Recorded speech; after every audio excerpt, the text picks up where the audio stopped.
السلام عليكم ورحمة الله وبركاته. الحمد لله رب العالمين، وبه نستعين على أمور الدنيا والدين، والصلاة والسلام على أشرف الأنبياء والمرسلين وعلى آله وصحبه أجمعين. أشهد أن لا إله إلا الله وحده لا شريك له، وأشهد أن محمدا عبده ورسوله، أما بعد. Syukur, alhamdulillah, kita masih berpeluang untuk meneruskan kelas ngajian kita berhubung dengan kitab Al-Adabul Mufrad karangan Al-Imam Al-Bukhari rahimahullahu ta'ala. Bab yang ke-70, muka surat 144. Bab jaril Yahudi, bab berjiran dengan orang Yahudi. Kita di Perlis ada Yahudi tak? Siap ada. Tajuk kita ni bab berhubung dengan jaril Yahudi, bab berjiran dengan orang Yahudi. Walau bagaimanapun, bolehlah kita luaskan ataupun kita amalkan hadis ini dengan memasukkan orang bukan Islam. Walaupun hadis ini khas ataupun dia menyebut tentang golongan Yahudi, berjiran dengan Yahudi, tetapi kita juga boleh faham maksud daripada hadis yang kita akan baca ini. Dia berkaitan dengan muamalah. Apa itu muamalah? Yakni berkomunikasi, berurusan. Yang tuan-tuan tengok bank muamalat tu, perkataannya muamalah, yakni kita berurusan dengan orang bukan Islam. Barangkali ada di kalangan kita yang berjiran dengan orang bukan Islam, sama ada di taman perumahan ataupun mungkin yang berniaga, yang maksudnya ada perkara yang dia berhubung dengan orang bukan Islam. Kita tengok hadis yang dibawa oleh Imam Al-Bukhari, hadis 128. Haddathana Abu Nu'aim qal haddathana Bashir ibn Sulaiman an Mujahid qal kuntu 'inda Abdullah ibn Amr وغلامه يسلخ شاة فقال يا غلام إذا فرغت فابدأ بجارنا اليهودي فقال رجل من القوم اليهودي أصلحك الله قال إني سمعت النبي صلى الله عليه وسلم يوصي بالجار حتى خشينا أو رؤينا أنه سيورثه أو كما قال. حديث رواية البخاري. Maksud hadis, Abu Nu'aim meriwayatkan kepada kami, beliau berkata, Bashir bin Sulaiman meriwayatkan kepada kami daripada Mujahid, beliau berkata, pada suatu hari aku duduk bersama dengan Abdullah bin Amr. Abdullah bin Amr. Semasa ghulam, ghulam artinya hamba, ghulam maksudnya hamba. Ketika mana hambanya sedang menyembelih seekor kambing, yasluhu syatan. Yasluhu syatan ni kita juga boleh terjemah melapah, ataupun kambing kita tak guna bersiang lah, melapah, melapah. Salakha, melapah. Faqala ya ghulam, dia kata wahai budak, ini hamba dia, idza faragta, apabila engkau dah selesai proses kambing tersebut, dah habis proses kambing tersebut, fabda. Apa makna fabda? Kau mulakanlah.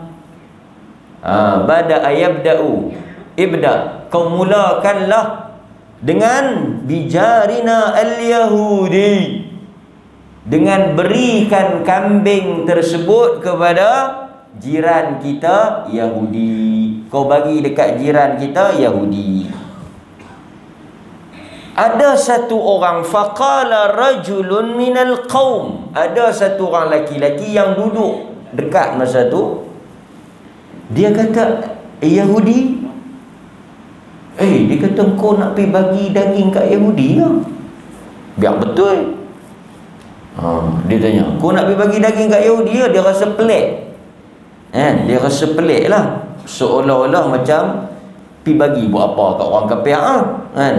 Aslahakallah, mudah-mudahan Allah memperbaiki engkau ataupun memberi hidayah kepada engkau. Qal, jawab Abdullah ibn Amr, dia kata, dia perjelas balik pada lelaki tadi ni yang beranggapan tak boleh bagi ataupun tak payah bagi dekat Yahudi, tak payah bagi dekat orang kafir ni. Kata Abdullah bin Amr, dia kata, inni sami'tu, sesungguhnya aku telah mendengar. Inni, sesungguhnya aku, sami'tu, aku telah mendengar Nabi sallallahu alaihi wasallam berpesan dan berwasiat kepada kami supaya berlaku baik kepada jiran. Tidak kiralah jiran itu Islam ataupun tidak, Muslim ataupun kafir, kami kena berbuat baik, wajib berbuat baik, kerana dia adalah jiran. Sehingga kan kami menyangka jiran ini sebahagian daripada waris harta pusaka. Maksudnya Nabi Nabi selalu, Nabi sangat memerhatikan soal jiran ni. Tak kiralah jiran tu bukan Islam sekalipun. Jadi tuan-tuan hadirin mukminin, muslimin muslimat yang dirahmati oleh Allah Azza wa Jal, yang pertama yang boleh kita ambil daripada hadis ini, Islam tidak melarang umatnya untuk berlaku baik dan berlaku adil, berbuat baik walaupun kepada orang bukan Islam. Ini berdasarkan kepada firman Allah di dalam surah Al-Mumtahanah ayat nombor 8. Allah Subhanahu wa taala berfirman, la yanhaakumullahu 'anil ladzina lam yuqatilukum fid din wa lam yukhrijukum min diyarikum an tabarruhum wa tuqsitu ilaihim.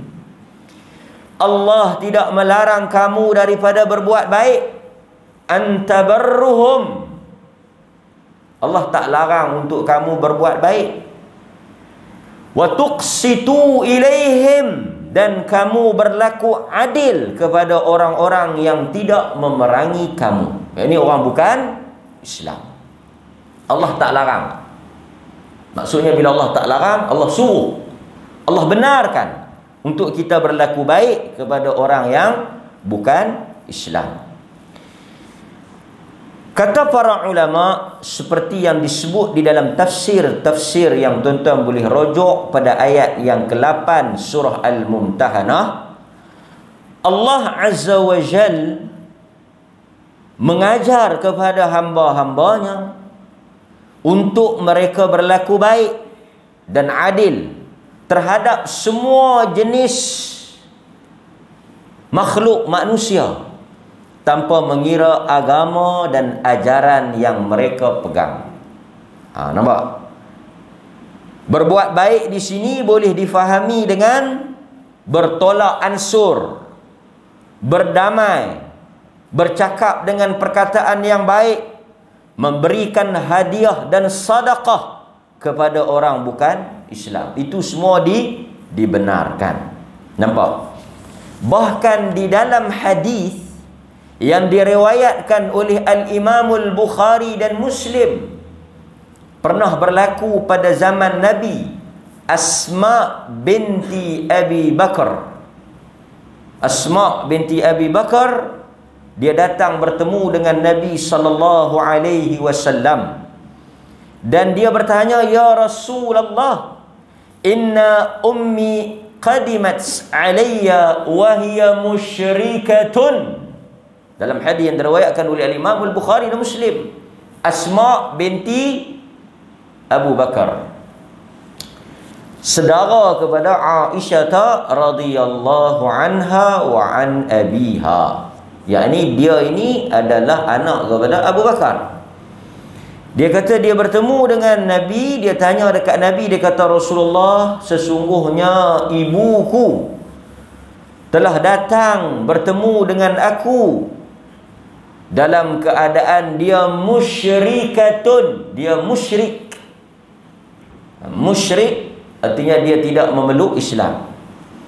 "Wahia raghibatun afa asiluha." Dan dia nak menyambung silaturahim, dia nak berbuat baik kepada aku. Dia ni bukan Islam, tapi mak aku, dia mari dia nak sambung silaturahim, dia nak berbuat baik kepada aku.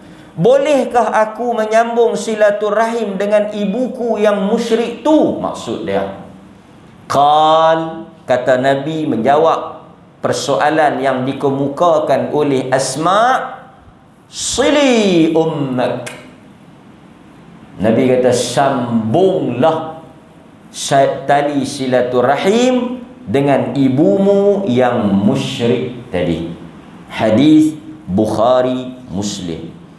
Jadi tuan-tuan, ini satu lagi dalil yang menunjukkan bahawa Rasulullah sallallahu alaihi wasallam tidak menghalang orang Islam untuk menyambung silaturahim dengan ibu mereka, walaupun ibu tersebut berbeza agama. Dalam Al-Quran juga Allah Subhanahu wa taala menyebut tentang mana-mana ibu bapa yang bukan Islam yang ingin berbuat baik kepada anak-anak yang dah masuk Islam, berbeza agama, Quran kata apa? "Wasahibhuma fid dunya ma'rufa." Dan berbuat baiklah kamu kepada mereka berdua walaupun berbeza agama. Jadi tak betul pandangan-pandangan ataupun pendapat sebahagian pihak yang menghalalkan kita berbuat jahat di atas kerana dia orang bukan Islam. Ada yang menyebut bahawa kita boleh bohong dia sebab dia bukan Islam, kita boleh zalimi dia. Ada yang kata kita boleh curi. Kita masuk kedai tu kedai orang bukan Islam ke tak? Kedai orang bukan Islam, jadi kita boleh ambil barang dia? Tak boleh. Ataupun ada orang juga tanya, kalau kita berhutang dengan orang bukan Islam, apakah wajib untuk kita membayarnya? Kita wajib untuk membayarnya. Dan banyak lagi lah hak-hak orang bukan Islam yang mesti kita tunaikan. Bahkan kata para ulama, Allah Azza wa Jal memberi ancaman melalui nabinya, Nabi SAW menyebut bahawa sesiapa yang mengambil hak orang bukan Islam, maka fa'ana hajijuhu yaumal qiyamah, aku yang akan berhadapan dengan orang tersebut.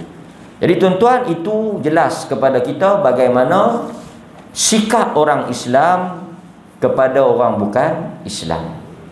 Okey, selesai satu bab. Jadi kita jelas bahawa bila kita berurusan dengan orang bukan Islam, kita kena bersikap baik. Itu tidak dilarang. Bukanlah kerana dia tu kafir maka kita buat tak elok pada dia. Tak betul. Bahkan tuan-tuan, kadang-kadang kita kena juga menjaga tutur kata kita. Dalam Al-Quran Allah kata waqulu linnas, dan hendaklah kamu berkata baik kepada manusia. Husna, yakni percakapan dan perkataan yang baik. Sebab itu kalau kita tengok Nabi SAW melarang Aisyah radhiyallahu anha membalas makian yang disebut atau dilontarkan oleh orang-orang Yahudi kepada baginda. Mereka maki Nabi, tapi bila Aisyah maki balik, Nabi tak benarkan. Nabi hanya kata wa'alaika atau wa'alaikum, jawablah dan ke atas kamu apa yang kamu kata. Jadi tuan-tuan hadirin mukminin, timbul satu persoalan yang boleh kita huraikan bersama-sama. Oleh kerana yang disebut di dalam hadis ini berhubung dengan daging kambing. Daging kambing.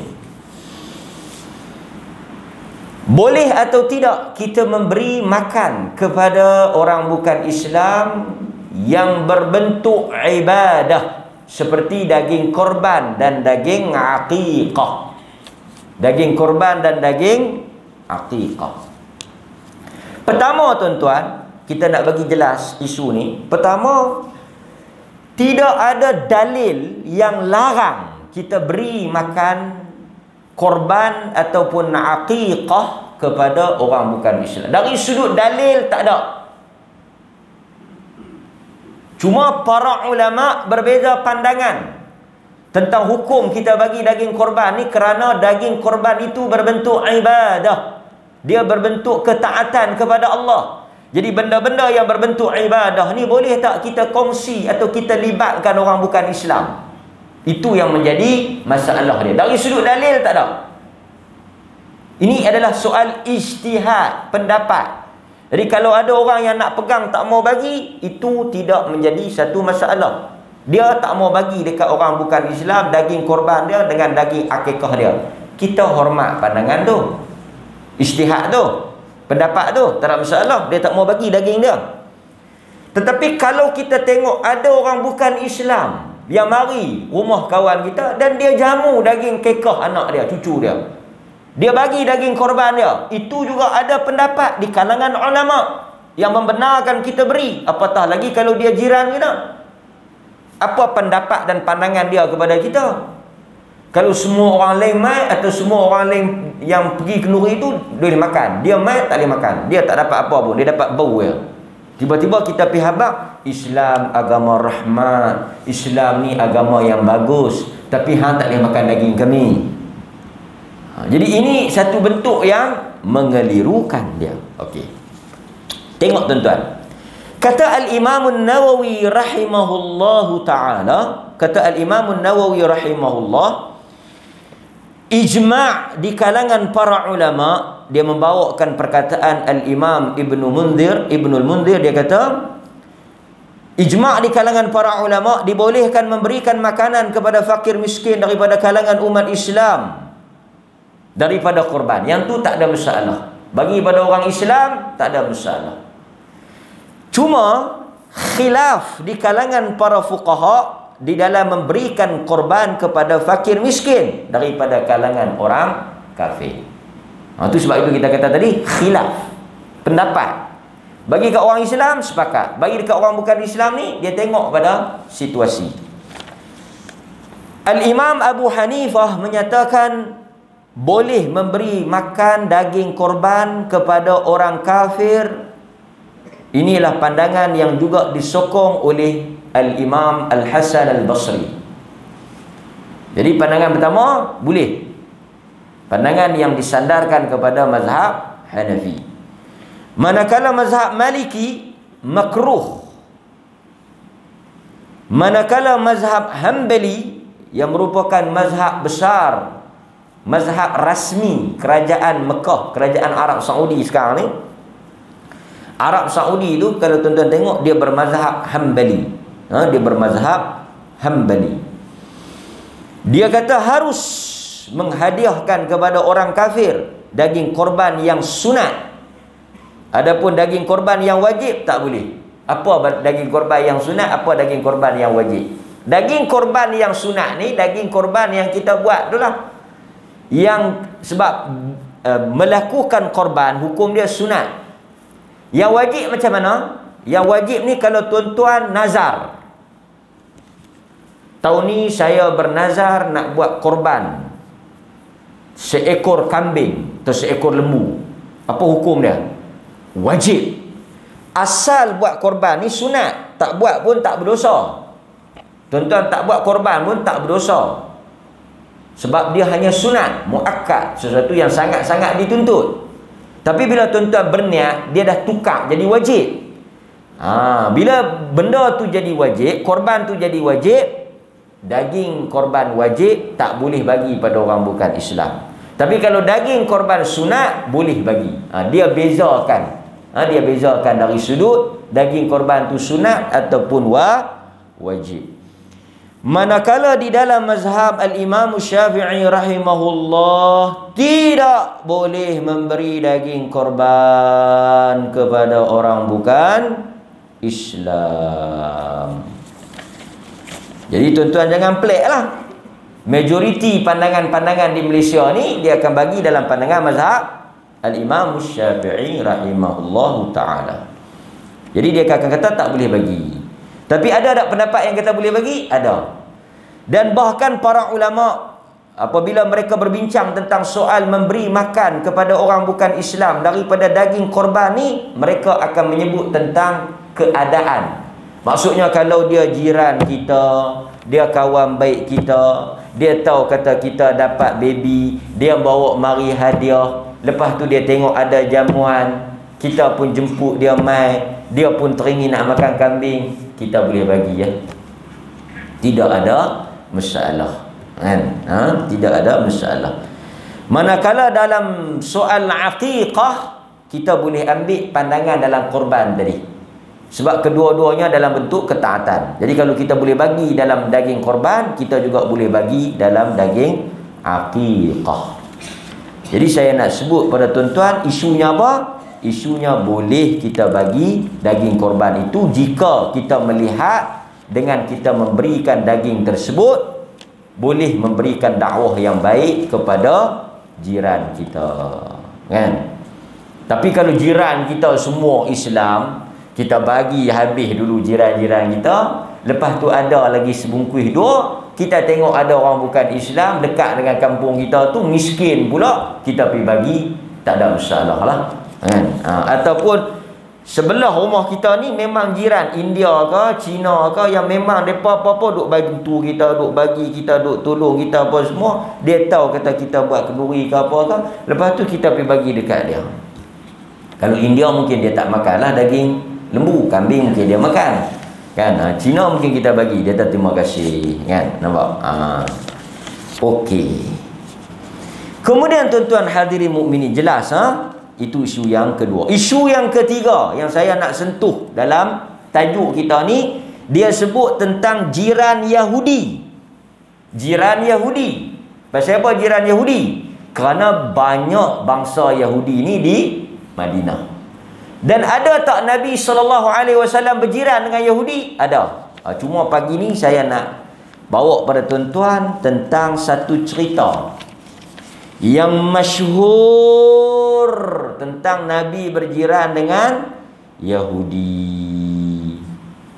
Nampak? Cerita ni tuan-tuan kena dengar. Tapi saya nak abang awal-awal. Saya takut tuan-tuan mengantuk, lena. Cerita yang saya nak baca ni cerita bohong. Saya kena habaq sekejap, cerita ni cerita bohong. Dapat pasal apa kita dengar juga cerita bohong ni?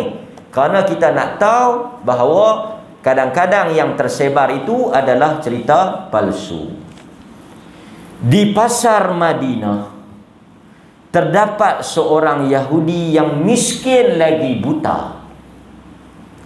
Lelaki itu sentiasa menghina Nabi kita dengan berkata, Muhammad ini pembohong dan tukang sihir. Hari-hari dia duk maki Nabi kita. Dia mengejek dan mencela Nabi yang mulia. Tetapi Rasulullah sentiasa menziarahinya pada setiap pagi. Cerita bohong ni dia kena buat sebab-sebab sikit, nak bagi orang percaya. Jadi saya cuba nak menjadi sebab-sebab. Ni cerita ni kena main emosi, supaya bila tuan-tuan, bila kita main emosi, benda bohong pun akan jadi betul. Macamlah siapa-siapa yang bohong tu, bila dia cerita sikit, orang kata, ish, macam betul ni. Dia jadi macam betul ni. Rasulullah sentiasalah menziarahi Yahudi yang duk maki dia ni setiap pagi. Allahu Akbar. Dia kena macam tu tuan, gaya dia. Lepas tu, lalu Rasulullah ni bukan setakat ziarah, Rasulullah memberi makan kepada Yahudi tersebut tanpa Rasulullah bagi tahu siapa dia. Pasal apa? Pasal kawan tu buta. Rasulullah sallallahu alaihi wasallam bukan sekadar membawa makan, Rasulullah mensuapkan ke mulutnya. Allah, tuan-tuan, akhlak Rasulullah. Nampak? Siapa sambung lagi? Panjang cerita burung ni. Okey, pada suatu hari lepas Rasulullah wafat, Rasulullah pun tak pi lah. Biasa tak pi. Diganti pula oleh Abu Bakar radhiyallahu anha. Abu Bakar pergi tanya Aisyah, Rasulullah ni dia duk buat apa? Amalan dia ada tak benda-benda yang dia duk buat? Aisyah kata, engkau telah buat semua benda yang Rasulullah buat. Tak ada amalan yang Rasulullah buat, semua engkau buat dah, kecuali ada satu. Rasulullah ni tiap-tiap pagi dia duk pergi bagi makan orang Yahudi yang buta, yang duk maki dia tu. Tiap-tiap hari dia duk pergi, duk maki, duk kata dia macam-macam, tapi dia duk pergi bagi, dia duk pergi suap makan. Abu Bakar terus mengambil makanan dan pergi cari Yahudi tu. Pergi cari Yahudi tu, dia kata jiran Nabi lah. Hari-hari Nabi duk lalu depan dia. Kemudian tuan-tuan, Abu Bakar pun bagi makanan tu dekat Yahudi tadi. Lepas tu Yahudi tu kata, hang ni siapa dia? Dia buta, tapi dia boleh tahu kata orang lain. Pasal apa? Pasal orang yang sebelum ni lembut, hang ni kasar, bukan orang yang sama. Ni dia panggil drama Melayu B7. Dia nak tambah rempah ratus. Kita yang dengar ni pun tengah-tengah lah kan. Sambung lagi. Tak mana tuan. Lepas tu dia kata, yang ni lah Abu Bakar. Hang tahu tak siapa yang bagi makan hang selama ni? Dia adalah Muhammad Rasulullah yang hang duk maki tu. Dia dah tak ada, dia dah wafat. Apabila mendengar penjelasan daripada Abu Bakar, Yahudi itu menangis, menyesal dengan perbuatannya, menyakiti Nabi. Walhal Nabi duk layan dia elok-elok. Akhirnya masuklah Islam lelaki Yahudi yang buta, yang berjiran dengan Nabi, yang duk maki dengan Nabi. Cerita ni ulama duk cari duk di mana? Tuan-tuan, nanti dulu sebelum tu, ulama duk cari duk dalam kitab mana ni? Tak jumpa sampai ke sudah. Bukan saya cari, ulama cari. Cerita ini dibawa oleh apa? Tukang-tukang cerita ni. Ada satu video popular tersebar, pergi cerita sampai di Madinah tu. Buat dengan jerit-jerit, jekah-jekah sikit, buat dengan tebak-sebak, teriak-teriak sikit. Cerita ni tak tahu daripada mana, tak ada dalam hadis, tak ada sumber, tak ada sandaran, tak tahu mereka boleh mana. Jadi cerita ni tak boleh disandarkan kepada Nabi, tak wujud. Banyak ulama-ulama yang dah bantah cerita ni, dah bangkit. Mereka kata apa? Sedih, penat kita duk abang kata cerita ni tak betul, cerita ni palsu, tak ada dalam kitab hadis. Kitab hadis palsu pun tak ada. Bukanlah kitab hadis, dalam kitab hadis palsu. Yang himpun hadis-hadis palsu pun tak ada. Mereka kata biar pi janji apa dia? Jadi cerita ni baik, cerita ni makna dia baik. Bohong pun tak apalah betul tak betul pun, reka pun dia akan suruh buat baik. Cerita pula baik. Dia kata apa? Kita bukan bohong benda tak elok, kita reka benda yang bagus. Nampak tuan-tuan, saya nak petik sikit apa yang disebut oleh para ulama. Tengok, para ulama kata haram meriwayatkan sebuah hadis yang mana diketahui akan kepalsuannya. Tak boleh kita menceritakan hadis yang palsu.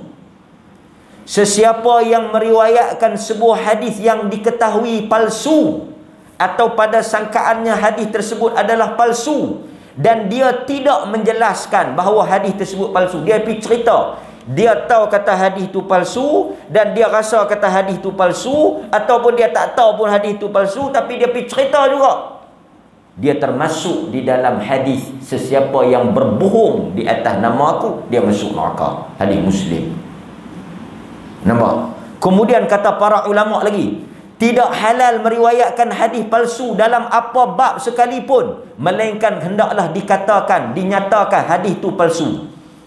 Kata para ulama lagi, sama ada hadis itu berkaitan dengan halal haram, berkaitan dengan fadilat kelebihan amalan, atau berkaitan dengan menakutkan orang ramai terhadap maksiat, ataupun berkaitan dengan menggalakkan ibadah, ataupun berkaitan dengan kisah-kisah, ataupun sejarah, ataupun selainnya, tidak boleh meriwayatkan hadis-hadis yang palsu di atas apa alasan sekalipun. Dan sesiapa yang berbohong atau menceritakan hadis palsu, dia termasuk daripada kalangan pembohong.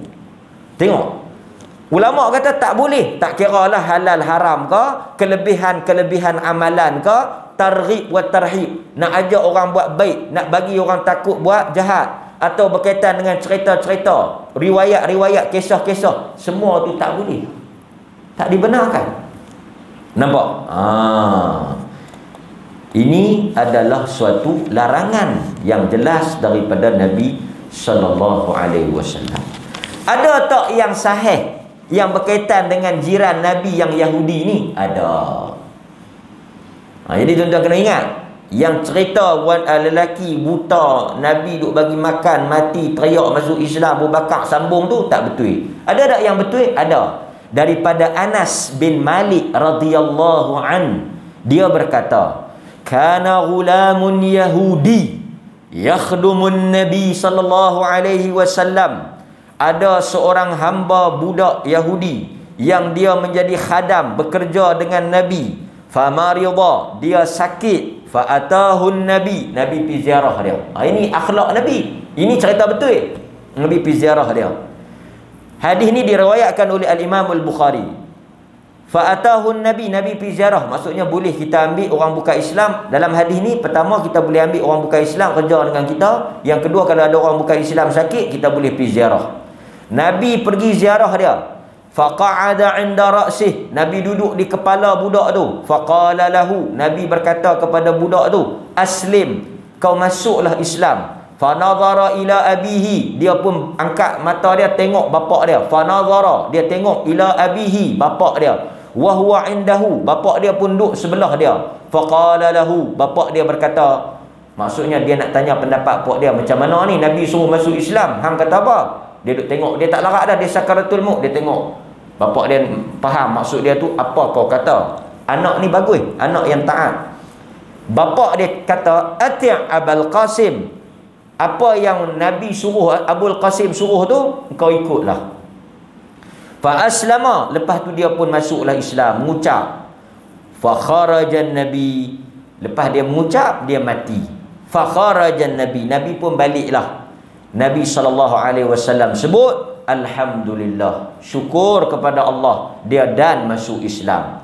Alladzi anqadhahu minan nar, Allah telah menyelamatkan budak tersebut daripada api neraka. Hadis riwayat Al-Bukhari. Nampak? Jadi tuan-tuan, ada hadis yang kita boleh cerita yang sahih. Walaupun cerita hadis yang sahih ni tidaklah sesakan cerita yang palsu tadi. Tak ada lah suak mulut, lepas tu tanya engkau siapa, engkau bukan tangan yang sebelum ini, tangan yang sebelum ini tangan yang penuh lembut rahmah, tangan ini tangan yang kasar, orang yang menyuak engkau itulah orang yang yang kau maki dan cela, dia adalah Nabi SAW. Renggah riaulah kau ni. Jadi tuan-tuan hadirin mukminin, berhati-hati. Kita nak ajak manusia kepada kebaikan, tapi dengan cara yang benar, dengan cerita yang benar. Kerana kita takut ancaman Nabi SAW. Jadi ada 2-3 benda yang telah saya sentuh di dalam hadis yang kita baca, hadis 128. Mudah-mudahan tuan-tuan dan saya mendapat manfaat daripada hadis-hadis Nabi SAW, dan kita beramal. Kalau ada orang bukan Islam yang dekat dengan kita, sama ada di mana-mana sahaja yang kita bertemu, kita menjadi wakil kepada Islam dengan mempamerkan akhlak yang baik. Cuma kena ada batas sempadan lah. Kena ada batas sempadan. Apa-apa yang berkaitan dengan akidah, kita tak terlibat. Tapi kalau dalam soal kemanusiaan, dia minta nak hantar pergi hospital ke, minta tolong jaga rumah ke, minta apa-apa ke, maka bolehlah kita menghulurkan bantuan, kerana itulah sunnah Nabi sallallahu alaihi wasallam. Wa sallallahu ala nabiyyina Muhammad wa ala alihi wa sahbihi wasallam, walhamdulillahi rabbil alamin. Assalamualaikum warahmatullahi wabarakatuh. Tuan-tuan semua dijemput